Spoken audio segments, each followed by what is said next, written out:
Love, cowardice, betrayal, and Mangekyo Sharingans. All things discussed in this week's newest chapter of Boruto's 2 Blue Vortex. Yes, that's right, ladies and gentlemen, it's that time of month and chapter 20 of Boruto's 2 Blue Vortex has hit the internet. And I'm gonna be real, this one caught me by surprise. It usually releases on the 20th of every month, but for some reason this month it released on the 18th. Now, I've been hearing through the internet grapevines about how crazy this chapter is for a couple of days now, as text leaks have been out for like 4 full days. However, after now, finally getting the chance to sit down and actually read this chapter with translated images, I'm gonna go ahead and tell you right now that everything that I heard through the grapevine actually massively undersold just how hype this chapter was. See, because this chapter not only featured Konohamaru getting gored by Matsuri, fighting back after betraying her, the possible death of Yodo, and the reveal of what could possibly be Sarada's one and only MS ability, but this chapter has also given us massive hints into how Jura's abilities might work. It has finally presented us a massive tonal shift that we've never seen in the Naruto universe before. So yeah, it was a pretty important week, and a week I'd like to start talking about immediately. So with no further ado, let's get directly into Chapter 20 of Boruto's 2 Blue Vortex Explained. But before we get to explaining anything, guys, please, for me, like this video, subscribe to the page, and hit that noti bell. All that, I want to talk to you about our favorite recurring sponsor to the page, HelloFresh. HelloFresh understands that even though daylight savings is over, that doesn't mean that the days have magically gotten longer, which is why it's as important as ever to try and fit quick and easy meals into your schedule, which is why HelloFresh wants to help you save time prepping easy, fresh, and nutritious home-cooked meals by skipping out on the tedium of thinking up recipes and going to the grocery store and buying ingredients, and rather grant you the opportunity to have fresh, curated meals delivered to your door every single week, with step-by-step directions and perfectly portioned ingredients to minimize your prep time. And there's no need to worry. Just because you're not picking out the produce doesn't mean that you're going to get subpar produce. HelloFresh uses high-quality ingredients, including seasonal and fresh produce that travels directly from farms to your front door. And HelloFresh is offering more options than ever before, like 15-minute meals, prep and bake meals, and even 3-minute heat and eat ready meals. So there has truly never been a better time to get into HelloFresh. There is options for everyone. I know HelloFresh is playing a massive role in my life right now, as I am currently engaging in one of the most intense cuts I've been in since college. I have to lose 20-ish pounds by July, and without HelloFresh, that would not be a possibility. So what are you guys waiting for? Claim your free ready-made meals for life and 50% off your first box at HelloFresh.com with code NCHammer23RM. That's one free ready-made meal per box while subscription is still active and supplies last. 50% off applied as discount code on first box to new subscribers only, varies by plan. That's free ready-made meals for life and 50% off your first order of HelloFresh at HelloFresh.com with code NCHammer23RM. But if you still don't believe how great of a deal HelloFresh is dishing out to you right now, let's head on down to the kitchen and cook up a little storm. Today we're making sesame soy beef bowls. This is one of the easiest to make HelloFresh meals, but also one of my favorites. It's literally only got 4 steps. Throw the rice with some water and salt in the rice maker. I mean, the rice maker isn't technically in the instructions, but it's my favorite thing in the kitchen. Saute the white parts of our green onions and carrots. Cook up our beef. Add in our vinegar, our sweet soy glaze, a little bit of sugar. Put it all together. Give it a try. Delicious and as easy as usual. So what are you guys waiting for? It's time to dive into HelloFresh. So, Chapter 20 starts off directly where Chapter 19 left off. That is, with Konohamaru in a real precarious situation with Matsuri. And while some people were hypothesizing about the possibility that Konohamaru could die in this chapter, as that may or may not align with the death of Asuma in the early parts of Naruto Shippuden, unfortunately for everybody who was hoping that a character who was introduced in the second chapter of Naruto was gonna die here in 2 Blue Vortex, you're gonna have to wait a little bit longer. Let's see, because the chapter opens with a rather violent scene of Matsuri holding Konohamaru up by his back and face with her wood scarf tendrils. And as Konohamaru screams out as her tendrils pour into his face and into his back, Matsuri tells Konohamaru, "You whine too much. Should I snap your neck to put you out of your misery? Or would you rather keep on chatting up until the moment that I devour you? I'll let you choose, Konohamaru-chan," purposely calling him by the name that he said he couldn't call her by. Now, to this point, the Konohamaru has a flashback to the conversation that he had with Shikamaru, where Shikamaru was telling Konohamaru, befriend the Shinju, tame them,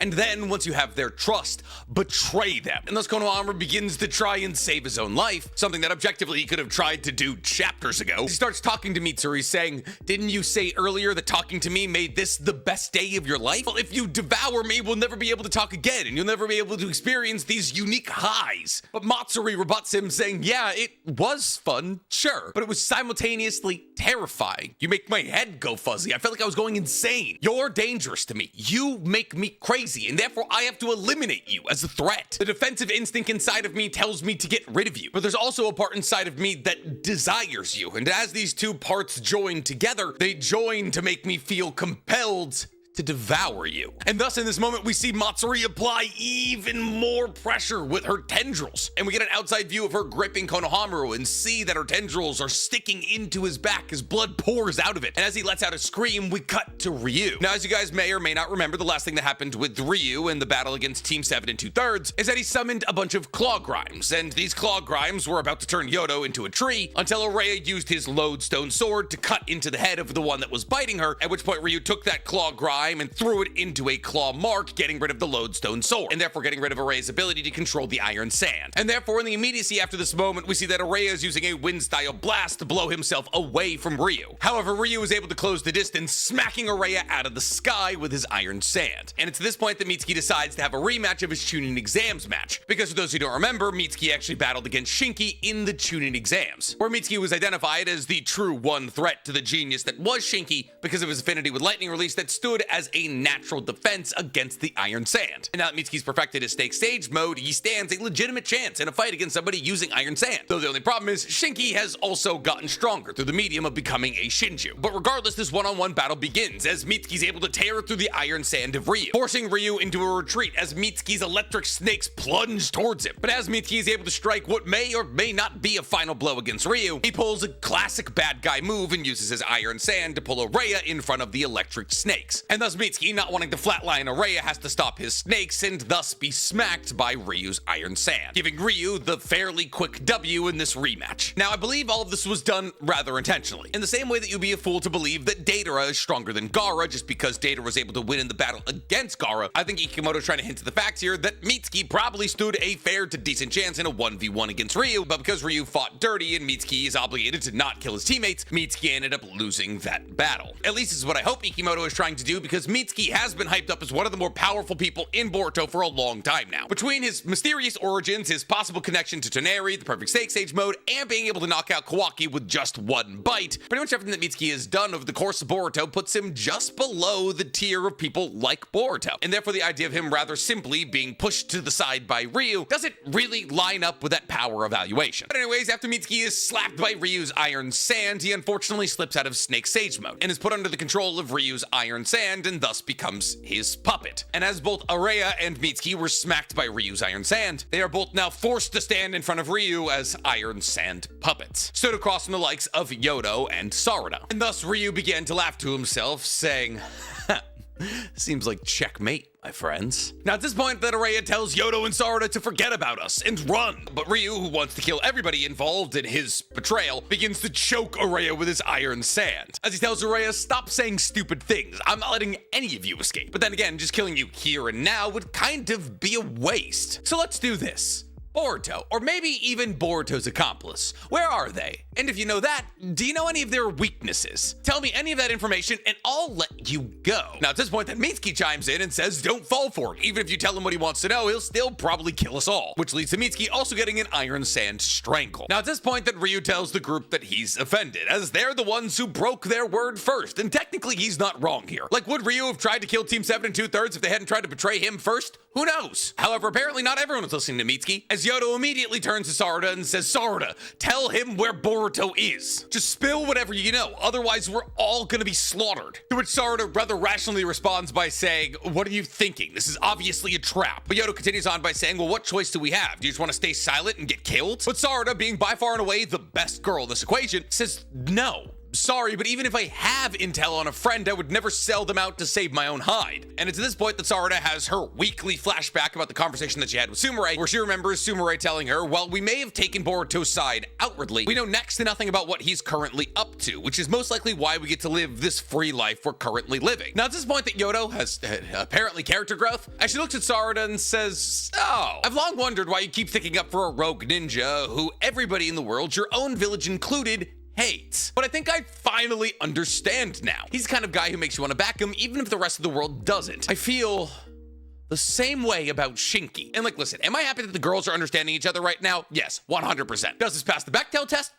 No, but that's fine. But my biggest beef for this moment is the fact that Yodo has no idea what she's talking about. Yodo, who hates Shinki? Yeah, he's a little moody. Yeah, he doesn't have a lot of friends, but he's literally the son of the Kazekage. The entire hope of the Hidden Sand Village is riding on his back. He has the highest level of magnet release. He has a much higher ceiling in terms of strength than Gaara, his father, one of the strongest people that the Hidden Sand has ever seen. Sarada is a ride or die for a worldwide fugitive. Do not compare your experiences. Anyways, I think Ryu is also fed up with this conversation, as he, while still holding up Araya and Mitsuki, goes, hey, you guys still there? So what are we doing? Am I killing you guys? And it's this point that Yodo massively overestimates how valuable she is to this plot, as she says, hold up, Ryu, let's make a deal. We don't have any intel on Boruto per se, but if you would be amenable, you could take me instead. I'll work with you, I'll use my detection abilities, aka my really good hearing, and you'll let Sarada, Mitsuki, and Araya all go. And I'll get to work immediately. I'll start gathering up all the intel you could ever want. Now, obviously, this comes as a bit of a surprise to Sarada, and Araya yells at her not to do it through choked breath. And before we can see Ryu's response to this possibility, we cut back to Konohamaru, who's currently having the worst acupuncture appointment anyone has ever had. And as he screams at the top of his lungs as Matsuri slowly but surely bores into his back, we see that tears begin to flow out of Matsuri's eyes. And this confuses her as she starts wondering why this liquid is pouring out of her eyes. And it's this point that Konohamaru, who's basically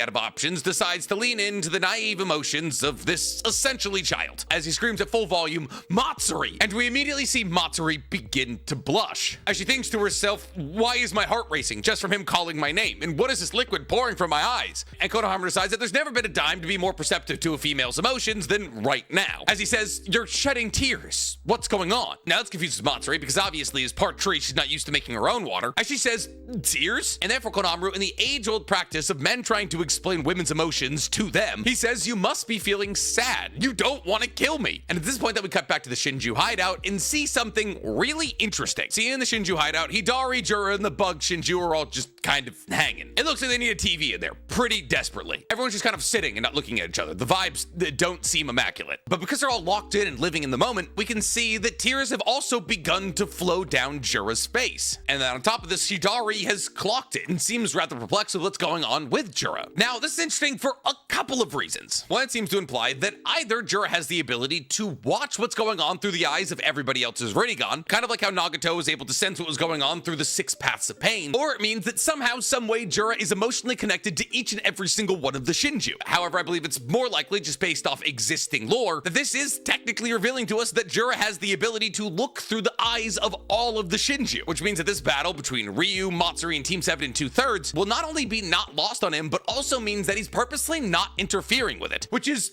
rather interesting. See, because we've crafted a couple of theories about how Konoha is going to end up destroyed. And we figured the most highly likely way that Konoha is going to end up destroyed is that Jura is going to lose his fascination with Konoha and its shinobi, and he sees those same shinobi use underhanded tactics to kill the likes of Matsuri and Ryu. Now, the only logical counterargument to that theory was that Jura wouldn't be privy to the underhanded tactics of Konoha because he wouldn't be present for the death of either Matsuri or Ryu. But this moment right here seems to throw that counterargument right out the window, as Jura is apparently privy to anything that happens to any of the Shinju because he can watch life through their eyes. But this raises the logical question of if Jura can see what's going on with Matsuri and Ryu, and both of them are covered in claw marks that Jura could pop out of really whenever he wanted to, then why isn't he helping? Is it because he can't, or because he believes it'll draw Boruto out of hiding? Josh and Koji believed that if Boruto got involved that Jura would show up and that would be bad for humanity, so it doesn't feel as though it's that second argument. But if Jura feels so passionately about his other Shinju like Ryu and Matsuri that he would cry when they're put in a disadvantageous situation, why wouldn't he simply go help them battle against Team 7 2/3? And for the life of me, I really don't know. Which is why in the next video that we post on this channel, I'm gonna be trying to answer that question. So if you guys are curious about what answers I do believe are a possibility to answer this question, hit that noti bell because it's the next video we're posting on this channel. We then cut back to Matsuri, who's saying, "Tears? What the heck are tears? What's going on with me?" And thus Konohamaru is trying to take advantage of the situation the best he can. Says, "Matsuri,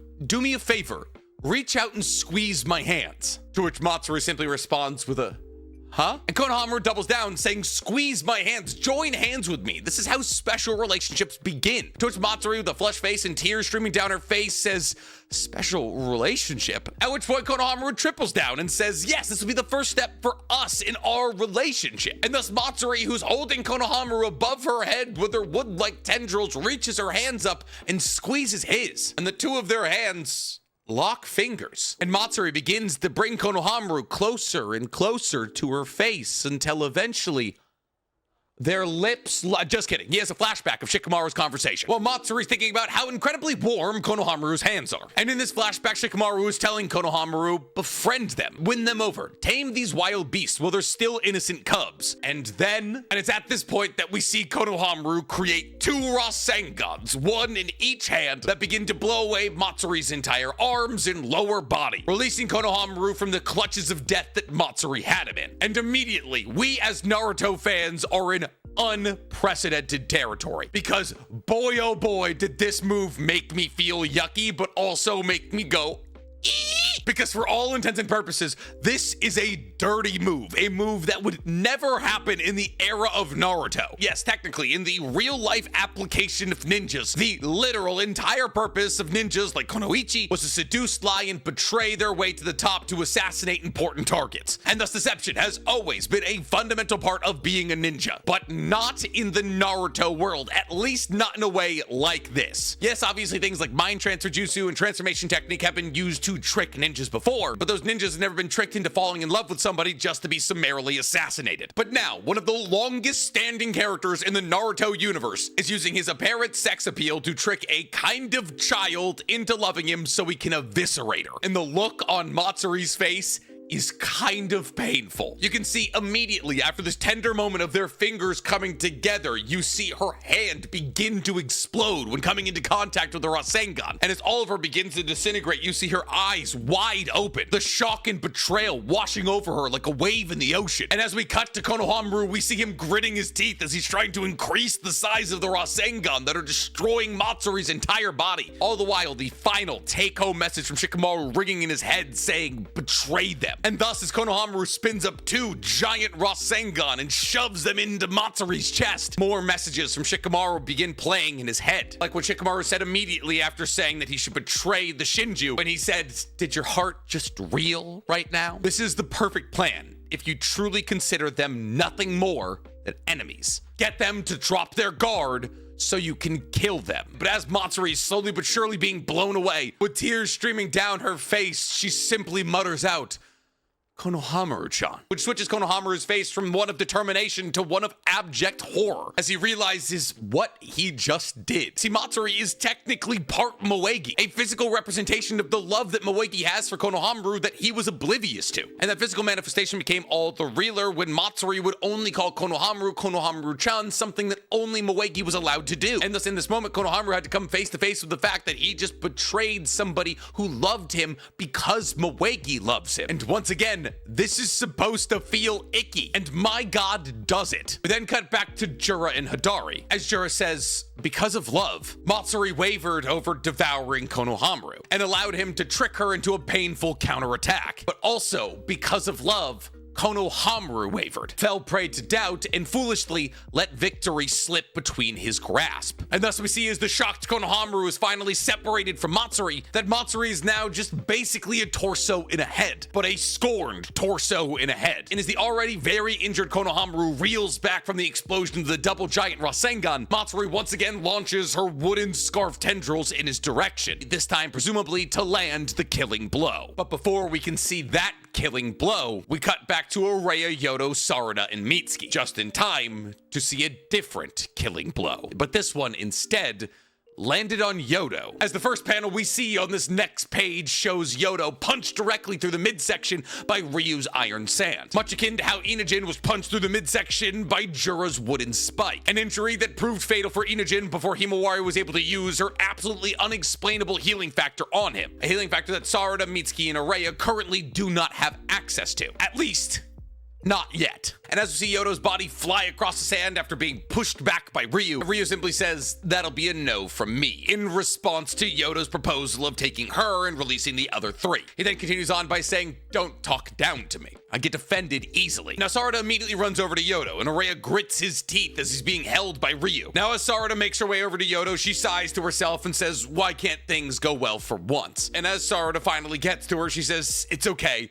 I know I'm done for." Now as Sarada tries to, shake wellness into Yodo's body, Ryu seizes this opportunity and grabs Sarada with his iron sand, which leads Ryu to say, "Last one is in the bag. Now you're all obedient puppets of mine." But before Ryu's able to reinvent what being a puppet means in the Naruto universe, Yodo looks at Sarada and says, "Sarada, I'm not sure why it's happening right now, but for some reason I can hear it really well. You don't know yourself at all, do you? Your feelings, why you want to be strong. I can tell right now, it's clear to me that you misunderstand yourself. You're probably deluding yourself subconsciously." Now, this conversation confuses Sarada as she looks at the clearly dying Yodo and says, "What are you talking about?" At which point Yodo says, "I'm referring to that power that you've been letting rot." But before Sarada gets any more time to think on what Yodo could possibly be saying here, Ryu makes her pull out a kunai, while saying, "How stubbornly you seem to cling to life. You seem as though you're in pain. Let me stop that for you." And as Sarada tries to fight back against this kunai finishing off Yodo, Yodo continues on by saying, "I don't know why you're holding back, but it's okay to use it for things other than the greater good. You're allowed to use it for that special person in your life, and only them if you want to, so long as you feel as though you're protecting them." And it's at this moment that we see Sarada activate her 3 Tomei Sharingan. Now Ryu, who's had enough of this conversation, once again not passing the Bechdel test, says, "Okay, Uchiha girl, it's time to get go." But before he's able to finish that sentence, he realizes that his iron sand is floating away from his body. And for that matter, all of the iron sand on the battlefield is floating away from everybody that is currently around. And thus Sarada is able to drop this kunai, and Ryu thinks to himself, "What? The iron sand is peeling away." And it's this point that we see what appears to be some kind of black ball in the sky. A black ball that's pulling all of the iron sand into it. And thus in the moment that Mitsuki finds himself free, he thinks the restraints are gone. What's going on? And as he looks up at this black ball, he says the iron sand is all gathering in one spot. But then he corrects himself and thinks to himself, "No, it's all being sucked in." And it's at this moment that Mitsuki looks over and sees Sarada, and sees, more importantly than anything, that her Mangekyo Sharingan, an ability that we haven't seen in 21 chapters, has been activated. And thus as Mitsuki thinks to himself, her eyes, the Mangekyo Sharingan, we see Sarada look to us as the viewer, and the chapter ends. And thus, after a long, and I mean long wait, Sarada's MS ability has been revealed. But what is it? Is it Kamui? Is it some kind of Shirai Tensei gravity well? Does it work like a karma seal and allow for her to negate ninjutsu? Where did she get this ability? Is it derived from her father's Rinnegan-based abilities? Is this going to be the only one of her MS abilities, kind of like with Obito, where she'll have 2 different kinds of portals that come from both eyes? Or is it just an ability that comes from one of her eyes? Why aren't her eyes bleeding, even though she doesn't have EMS? There are so many questions revolving around this reveal of Sarada's MS that unfortunately they require a video of their own. Because if I'm being real with you, I don't think this is her only MS ability. And I think the reveal of one of her MS abilities working like a gravity portal of sorts points to the fact that her MS abilities may actually be derived from one parent each. And thus the door is still not only open for characters like Yodo, but also open for theories that I made years ago about what Sarada's potential MS abilities could be. So if you want a full possible breakdown of what we saw in this chapter as it pertains to Sarada's MS abilities and what her other MS ability may just be, make sure you hit the subscribe button, make sure you hit the noti bell, because that video is coming out soon. And boy oh boy am I looking forward to making it, because my god, what a chapter. Listen, I'm not gonna come out and say that this is the best chapter of 2 Blue Vortex, but it's up there. And the only real reason that I won't come out and say that this isn't the best chapter of 2 Blue Vortex is because the already crazy amount of things that we've seen in 2 Blue Vortex, like the reveal of Kurama's return, Himawari being a Jinchuriki, flying Raijin with Boruto. But this is definitely the hypest chapter that we've had in months. And my God, is it so good to be back. But I'm curious to hear from you guys. What did you think about this chapter? What was your favorite moment? Do you think Yodo's gonna survive? What do you think Sarada's MS ability is? And do you think that's her only MS ability? Let me know in the comments below. And while you guys are down there, please, for me, like this video, subscribe to the page, and hit that noti bell. Woo! It's a great day to be a Boruto fan.